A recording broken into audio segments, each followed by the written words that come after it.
In today's episode, I'm giving my opinion on a new 2021 release from designer outdoor clothing brand Barbour.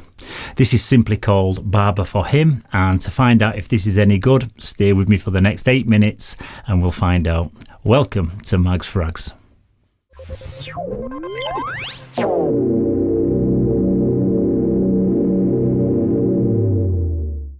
Yes, hello again everybody and welcome to another episode of Mags Frags.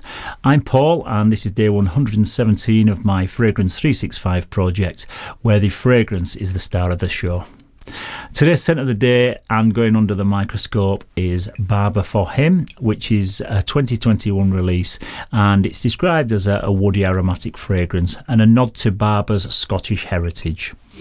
I picked up this 100ml bottle size from the fragrance shop with an 18% discount code using the code fragrance18, and it cost me just over £56, and in that price it came with this free Barbour umbrella, which I would probably imagine that this would probably cost about £50 on its own. So yeah, it seemed like a good deal, so I pulled the trigger on it and I blind bought it.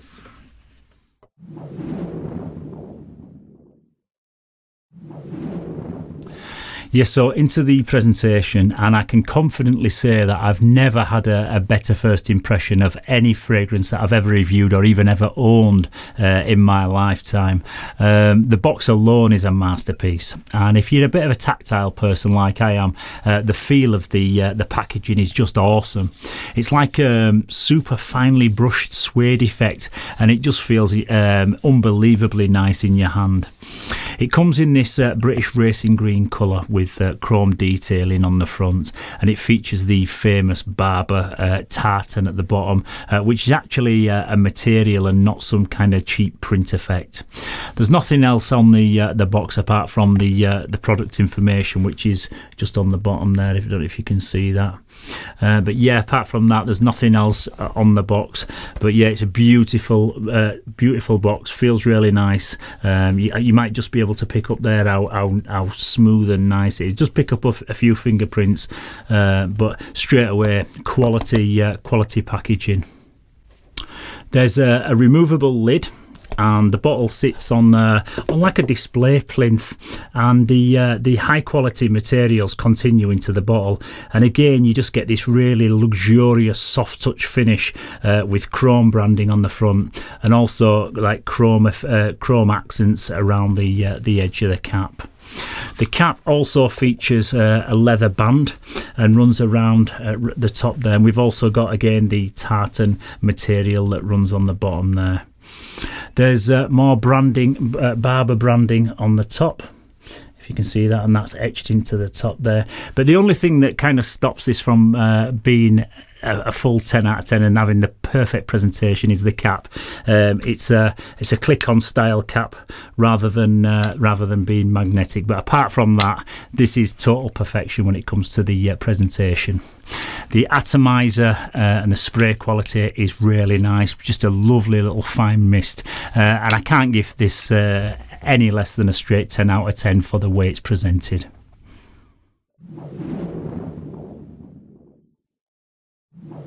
Yeah, the top notes in this one are citrus notes. In the heart, there's black pepper, cardamom and amber. And in the base, there's cedar, guaiac wood, vetiver and musk.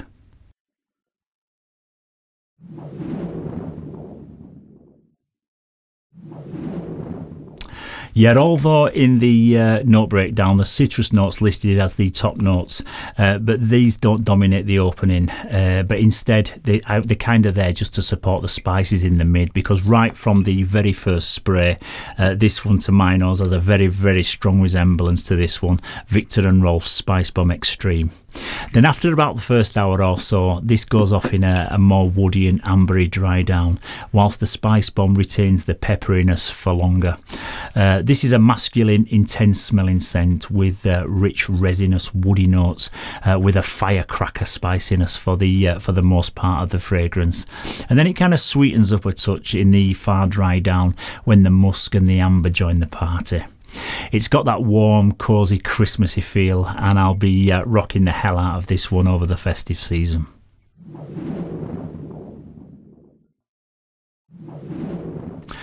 Winter, winter, winter and winter.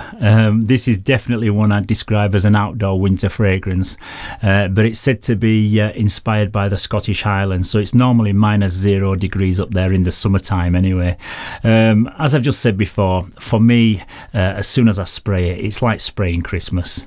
It would be too heavy for me to wear as an office fragrance, and I don't think it's sweet enough to be a going out type clubbing scent.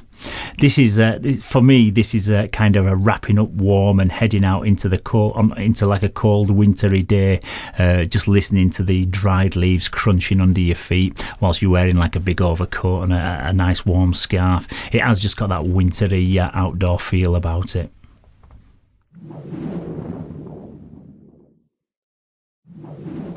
This one is an eau de parfum concentration with a room-filling fierce projection, so make sure to go easy on the sprayer, otherwise you'll be choking everybody out. I don't think it's quite got the staying power of Spice Bomb Extreme in terms of its longevity, but at almost half the price, with 10ml extra juice, you can afford to reapply it if you need to, but I think this will be more than enough in terms of performance for most people.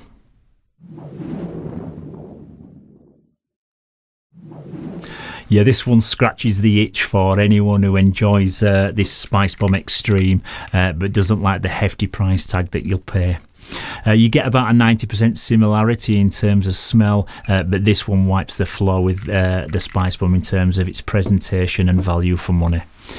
This product demonstrates how much of a rip-off some fragrances are, because if you can produce this quality for £56 and still make a profit and throw a free gift in, I dread to think what profit margins are on some of these more expensive brands.